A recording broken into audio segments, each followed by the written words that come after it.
Bienvenidos a Cruce de Palabras por Telesur. Soy Luis Hernández Navarro y hoy vamos a conversar sobre un tema apasionante y trascendente de la política mexicana, la cuestión educativa. Desde hace más de 6 años ha habido una enorme tormenta alrededor de un conjunto de reformas legales que en los hechos abrían la puerta a la privatización de la educación pública y que quitaban prestaciones y conquistas importantes a los maestros. Hoy parece ser que esa negra noche del magisterio de la educación pública pareciera llegar a su fin. Y para conversar sobre este tema están con nosotros en el estudio la maestra e investigadora educativa Teresa Garduño y el profesor y director de la Escuela Primaria Centauro del Norte, Pedro Hernández, una escuela ubicada en el barrio de Iztapalapa, un barrio popular muy numeroso en la Ciudad de México. Maestros, maestra, muchas gracias por estar con nosotros.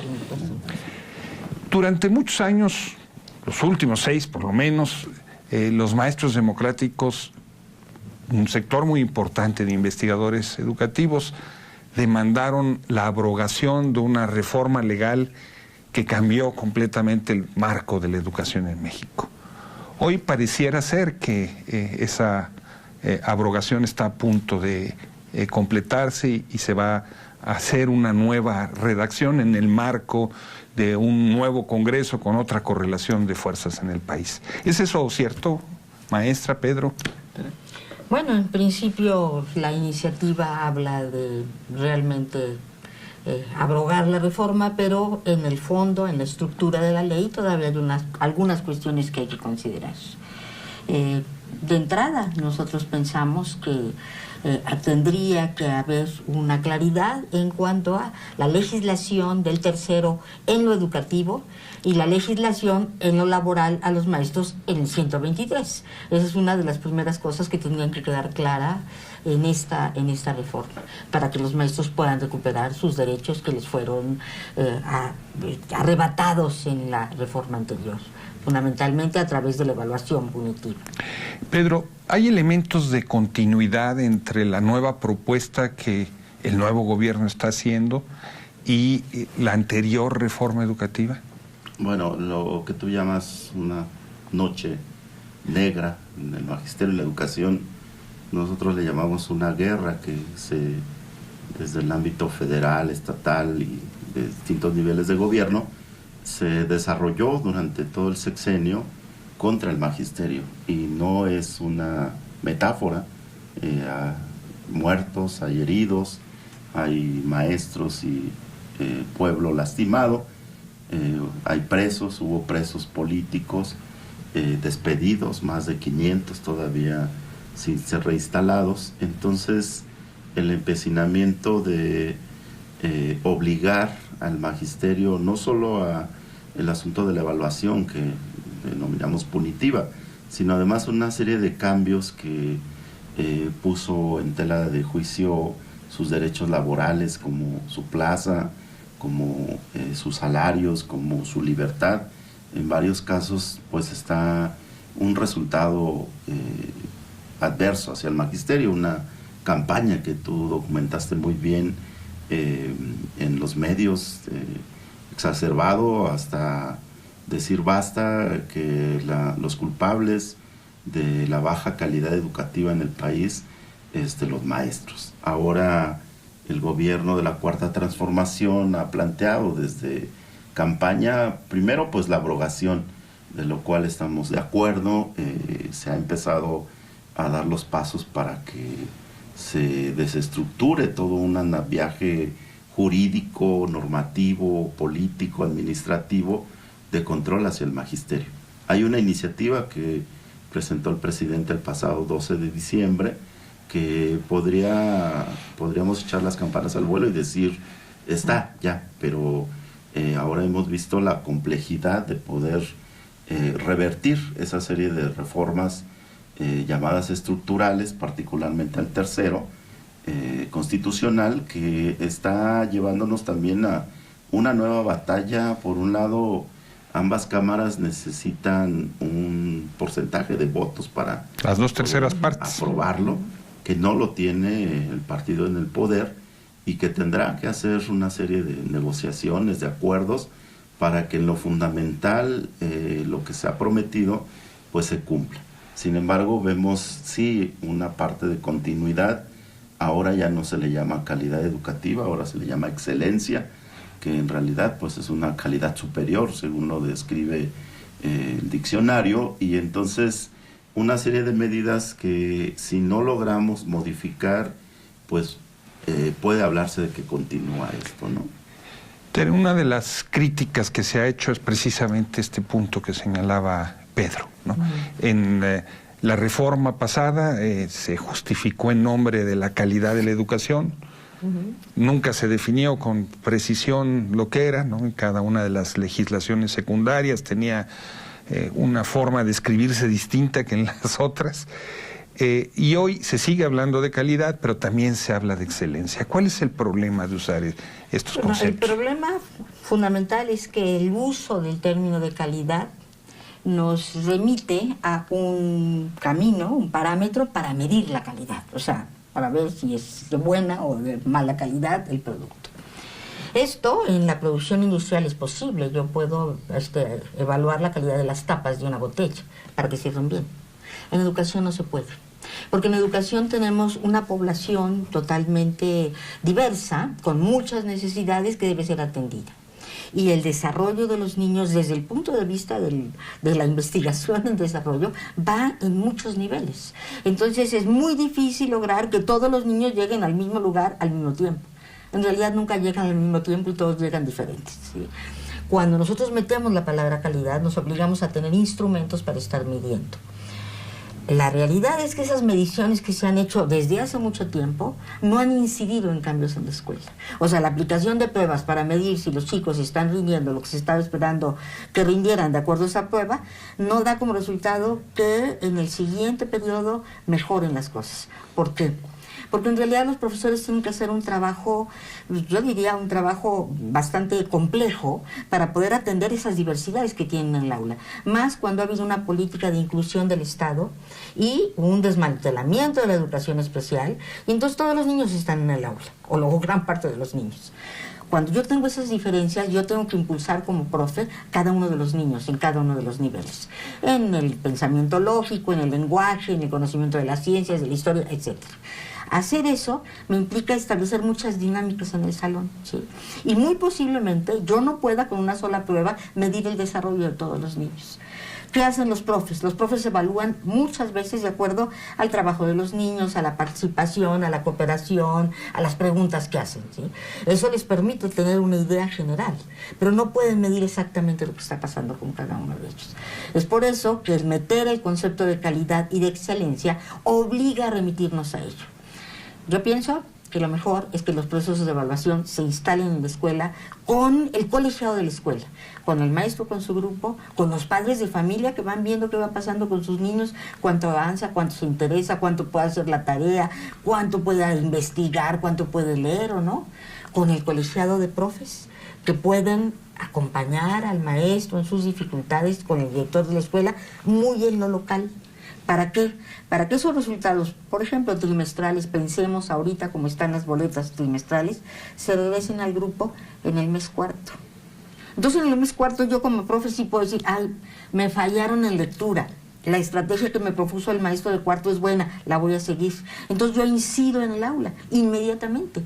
Pero las otras evaluaciones son nacionales, son estandarizadas, se califican fuera de la escuela y los resultados nunca le llegan al profe. Entonces no sirve esa evaluación.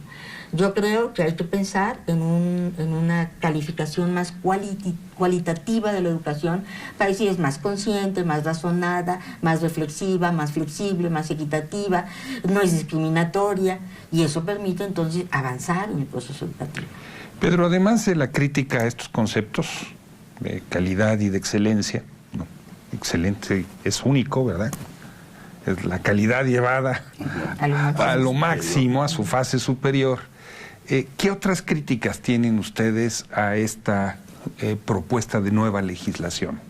Bueno, lo que pasa es que si bien se quita la parte, se decreta que se elimina el Instituto Nacional de Evaluación, que fue el órgano persecutor durante el sexenio.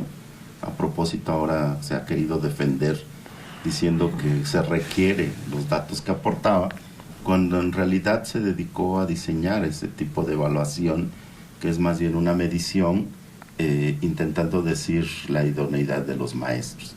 Luego hay... O sea, perdóname que te interrumpa, pero tú nos estás diciendo, medición y evaluación no son lo mismo. No son lo mismo, y se ha simplificado como un solo tipo de mecanismos, de instrumentos, que serían estas pruebas estandarizadas, tanto a maestros como a alumnos. Es decir, aplicar el mismo instrumento para todos los maestros, independientemente de su contexto, de su antigüedad, de su nivel, de lo específico de su tarea, y a los niños igual. O sea, eso que se dice una y otra vez de que lo que no se mide no se puede mejorar, ¿no es cierto? No es cierto. Yo creo que hay aspectos cualitativos, como dice Tere, que la educación nos da, es decir, los avances cotidianos de los niños, que no pueden medirse en una prueba. ¿Cuánto podemos decir que un niño adquirió valores?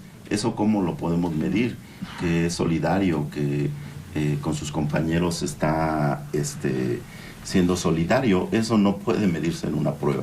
Con los profesores también debe de considerarse pues su experiencia, su contexto, las posibilidades de acceder a una preparación, a una profesionalización.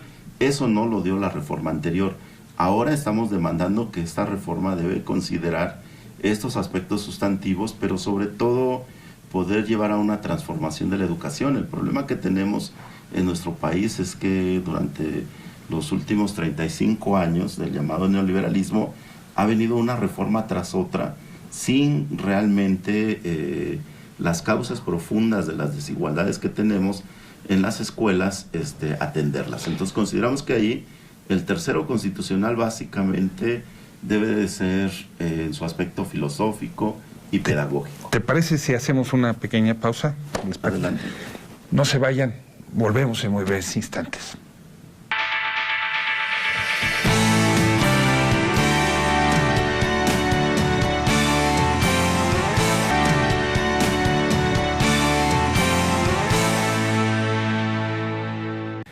Estamos ya de vuelta en este cruce de palabras. Estamos conversando con la profesora, investigadora educativa Teresa Garduño, y con el profesor y director de la Escuela Primaria Centauro del Norte, Pedro Hernández, sobre el nuevo marco constitucional va a regir la educación en México. Tere, una de las resultados de la reforma del presidente Peña Nieto fue que al Instituto Nacional de Evaluación de la Educación se le dio rango constitucional y autonomía en su funcionamiento. En la nueva propuesta gubernamental, ese instituto desaparece, se forma uno nuevo ligado a la capacitación, que no va a tener autonomía, o por lo menos solamente autonomía técnica va a tener, ¿no? Y que ya no está reconocido constitucionalmente. Y han puesto el grito en el cielo un grupo de investigadores educativos. ¿Cómo está ese debate? Bueno, en primer lugar, habría que preguntarse si realmente tuvo autonomía. O sea, eso sería la primera pregunta que yo me hago. El instituto, sí, constitucionalmente nombrada, pero en los hechos funcionó como un órgano del Ejecutivo Federal, porque legitimó las acciones emprendidas por el Ejecutivo. Yo ahí tengo un cuestionamiento muy fuerte. La gente del instituto sabía, porque es gente preparada, es gente que ha trabajado en investigación, que no se podía evaluar el desempeño del maestro fuera del aula, que una prueba escrita no nos iba a dar el perfil de las competencias del docente, porque lo que necesitamos es al docente trabajando con el grupo y resolviendo los problemas con el grupo y haciéndolo avanzar. Eso no se midió. Eso nunca se evaluó. Cuando se les planteó a la gente que la mejor evaluación tendría que ser en el aula, dijeron, lo sabemos, pero eso es muy caro. Entonces yo me pregunto cómo en una supuesta autonomía, sabiendo y teniendo la conciencia de que la mejor evaluación tendría que haber sido en la escuela, sabiendo qué pasa en la escuela con el desempeño del maestro, tratando de no tocar la estructura del aula para saber realmente qué pasa, porque si no hay una simulación, queremos saber cómo funciona realmente. Entonces no ejercieron su autonomía. Es una de las razones, a mí me parece, éticas por las cuales una institución y un grupo de intelectuales e investigadores que saben lo que pasa en educación hayan aceptado trabajar en esa línea, en un mecanismo de represión brutal contra el magisterio, y que legitimaron durante todo el sexenio, porque legitimaron sus resultados, legitimaron algunos cambios que le hicieron, adaptaciones a la prueba, pero en realidad estaban siendo un brazo del Ejecutivo Federal. Entonces, de entrada, pues yo me pregunto cuál autonomía. Pedro, hay quien dice, dentro de este mundo de investigadores educativos, que el aplaudir la desaparición del INE, por sus siglas, es un acto de revanchismo político de parte de ustedes.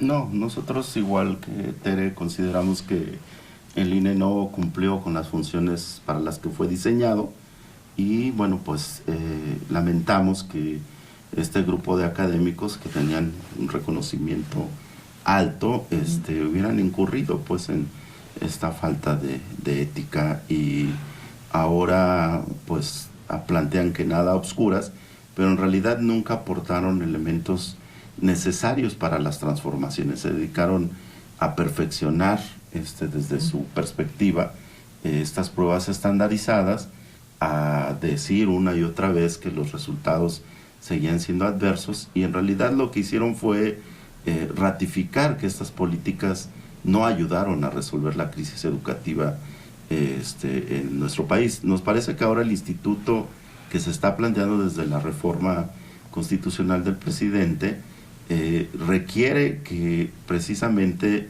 estos faltantes, estos ausentes, puedan quedar de manera más clara. Sin embargo, insistimos que en el tercero constitucional básicamente pues debe de ser los aspectos filosóficos y pedagógicos de la educación, porque recordemos que la reforma anterior lo que hizo fue poner una serie de parches, incluso de carácter laboral y administrativo, llevándolo al exceso, donde no debía de estar pues en esta parte del tercero constitucional.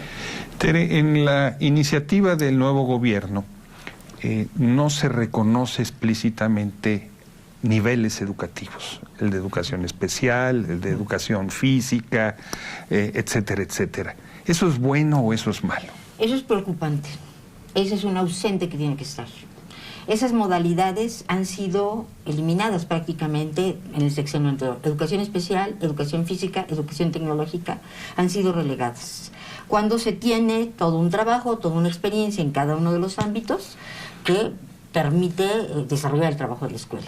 Nuestra educación inicial. Entonces, nos parece, esos ausentes tienen que ponerse. ¿Por qué? Porque el reconocerlo en el artículo significa que el Estado se va a abocar a trabajar la educación inicial, la educación especial, que va a trabajar con educación física. Se necesita un marco, pero se necesitan reconocer las modalidades, porque esas modalidades tienen una función en la escuela, que ha sido realmente hecha a un lado y es un faltante importante. Yo lo decía hace rato con la inclusión. Se habla de la necesidad de la inclusión, yo estoy de acuerdo, pero hay condiciones para incluir y educación especial tiene muchas herramientas para poder ayudar a la inclusión de los niños y niñas que tienen un poco más de diferencias. Desde mi perspectiva, solo es que tenemos unos más diferencias que otros, pero se necesita ayuda. Y al estar en el tercero constitucional, el Estado se da la tarea, después en leyes secundarias, de darles un espacio claro.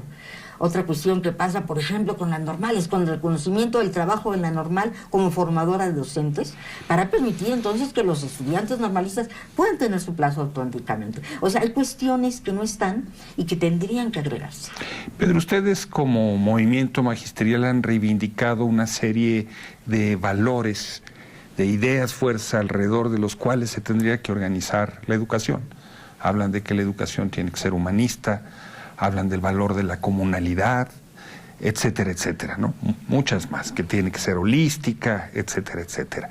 Eso no está incorporado en la redacción del nuevo texto constitucional. ¿Deberían incorporarse? Sí, de hecho en estas audiencias públicas a las que ha convocado primero la Cámara de Diputados y que ahora lo hará a partir de la próxima semana la Cámara de Senadores, hemos participado tanto maestros como investigadores señalando tanto estos ausentes, estas diferencias también, estas situaciones donde términos como calidad siguen apareciendo, pero además se agrega el de excelencia, esta formulación de una educación para el bienestar sin definir con claridad de qué bienestar estamos hablando. Y bueno, nosotros hablamos que necesitamos una educación que ayude también a nuestro país a avanzar, una educación emancipadora, una educación integral, pero también consideramos que debe considerar estos niveles, estas modalidades, la diversidad que tenemos. Se limita en una parte de la iniciativa a decir que en donde hay pueblos originarios pudiera ser bilingüe y bicultural, cuando hay avances muy importantes. Estamos en la Semana de las Lenguas Originarias, más de 65 en nuestro país, que no puede hablarse de un bilingüismo que ya se ha sobrepasado, o de una biculturalidad, cuando en realidad tenemos que hablar de una interculturalidad y de una multiculturalidad, y entender que nuestro país es diverso y que por lo tanto no puede entrar en los márgenes pues de la homogeneización. Hay situaciones preocupantes también, como no acotar lo suficiente la entrada de organismos económicos, de no deslindar claramente del asunto de la OCDE, que se está preparando ahora. La Organización para la Cooperación y el Desarrollo Económico. Que se está preparando para esta reforma, cuando la hechura, la responsabilidad en buena parte es de ellos. Entonces sentimos que el gobierno actual tiene también que desmarcarse y ver hacia adentro, que hay una pedagogía mexicana, que hay una investigación desarrollada en nuestro país, que hay instituciones con mucho prestigio que pueden perfectamente ayudar a que la transformación también pase por las aulas y por las escuelas. Tere, ¿tú qué otras limitaciones encuentras en la propuesta gubernamental? Bueno, otra cuestión importante es el enunciar el porcentaje destinado a la educación. A mí me parece que hay que decir que una aspiración importante es que el 12% del PIB se vaya a educación para realmente... Como señala la UNESCO. Como señala la UNESCO, o sea, lo mínimo que podemos hacer, ya ciertamente que habrá que hacer negociaciones, pero bueno, anunciarlo nos pone un panorama, una aspiración, un horizonte a donde ir. Y otra cuestión importante tiene que ver con la participación del magisterio. A mí me parece que la estructura que ha tenido la SEP, mucho más en el sexenio anterior, es totalmente vertical. Y que los proyectos que hemos visto que han avanzado son proyectos que se han dado autonomía a sí mismos. Oaxaca, Guerrero, Chiapas, Michoacán, han hecho propuestas. Algunos tienen libros, Michoacán tiene libros, estemos de acuerdo con algunas partes de los libros, pero hay un avance en la construcción pedagógica. Entonces yo creo que una cuestión importante es el reconocimiento de algo que la iniciativa ciudadana que le entregó la CENTE anteriormente estaba muy claro: los consejos locales. O sea, el poder formar con profes reconocidos, con investigadores, consejos locales que permitan orientar en una región. Porque el problema no es nacional igual, no es homogéneo. Hay muchos colores, hay mucha diversidad, hay lenguas, hay maneras de ser, hay culturas que se cruzan. Eso de intercultural tiene que ver con que se cruzan las culturas. Esos consejos locales pueden ser consejos regionales para estar presentes en este enunciado centro de revaloración del magisterio. O sea, tendría que venir acciones mucho más locales que, si no están en el tercero, las leyes reglamentarias no las reconocen. Y es necesario, para poder hacer avanzar, que tanto los procesos de investigación como de evaluación, como de formación, hay regiones que deciden su propia formación, porque son sus necesidades, lo cual está bien, porque hay un trabajo muy fuerte al respecto. Si no está eso ahí, difícilmente se va a poder instrumentar, y va a seguir una estructura monolítica de la SEP que decide, por ejemplo, la formación de todos los profes, de todos los niveles, igual. Los consejos técnicos de todo el país, preescolar, primaria y secundaria, igual. Es una aberración. Tenemos que romper esa estructura monolítica de la SEP para permitir avanzar. Y eso se da en un proceso de autonomía. Pedro, un grupo de académicos junto con los partidos de oposición que gobernaron en el sexenio pasado han hecho una propuesta distinta que en lo fundamental retoma lo que fue la reforma educativa. En un minuto, ¿qué opinión te merece esa propuesta? A nosotros nos parece que es un pacto por México 2.0 o algo así le llamaríamos. Reloaded, por... En realidad es una moneda de cambio que están estableciendo para contrastar con la iniciativa del presidente, y nos parece que acompañarlo ahora de algunos investigadores tratan de darle esa validez. Nos parece que es debatible que un conjunto de partidos que insistieron a rajatabla en poner una reforma ahora digan que hay una nueva propuesta.